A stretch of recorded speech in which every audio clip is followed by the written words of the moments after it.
de ho aiza ndray ianao ty andeha ho any amin'ny dorkasy arsia janona ko andeha dorkasy dorkasy andeha hivavaka janona fantatro hoe tsy maintsy mandeha fa tapitranobe zany a mijanona isy tokony hivavaka amin'ny ara-pilazana tsara amiko ianao raha be resaka eo hoe mijanona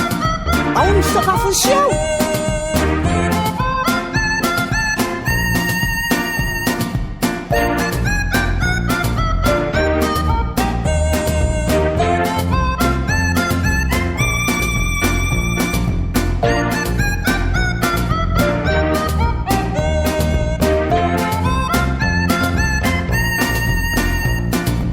aizy zato ianao no mavitsivitsika toy izao de hivavakarise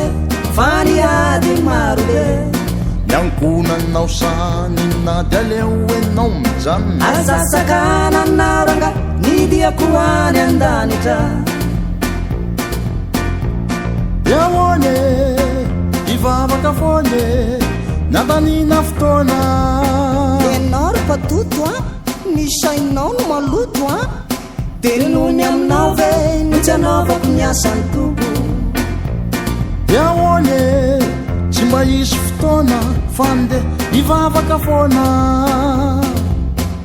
tsy mahatoky an'iny reny sei mihitsy ny ako aiza de hivoaka lava foany zao ve za koa raridada mba gagako ka izay mila rahana maso iny a arao maso mihitsy ko mindriko iny raha tsatrako any mba mariny mihitsy ridada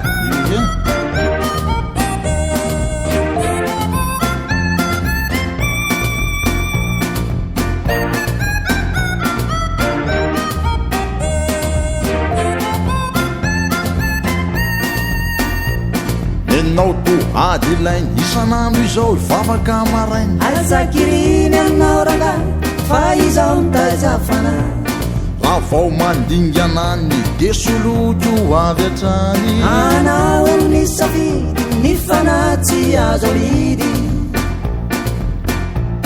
vahoane hivavaka foane niandanina fotoana enao ry patoto a manompo any tompo a fa raha maty am'izao ianao faverezana no miandry anao iahoane tsy mba isy fotoana fande hivavaka foana tsy matoky an'iny dadany se iny mihitsy a fa hoana roneny fa izy ny tsosatoka irak'io varitsaritsaretsy Eny, marina zany. ratsy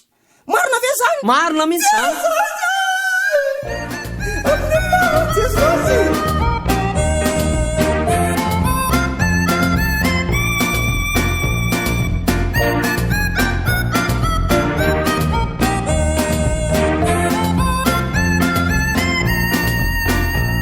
mamperitseritra lay teninao teo faverezana ndo hivavakaranga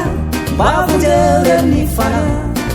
sokafiariny armoara avoay lay costar mivazivazy fenao patoto sa ianao mba tena nombo aga iarakysika mba samy tafita ka izao hiala miditra andray ry patoto a tena valo amin'ny foko e tsisy raha raka tany a mivalombavako zany iarakysika mba samy tafita ka izao hiala miditra andray ry patoto a tena valo amin'ny foko e tsisy raha raka tany a valombavako zany alleloia vovontsy ny vatiko raha nadasy rahavava efa mandroso amin'ny fampianarana batisa misaotran jesosy dia misaotra ny dorkasy zay mitondra mambavaka zay maranata de manasanareo araha lasy ranabavy a amin'ny rovolana ny batisako no atao tongava maro a efa tsy manao adalana ntsony a efa nafahan jesosy tamin'izany a halleloia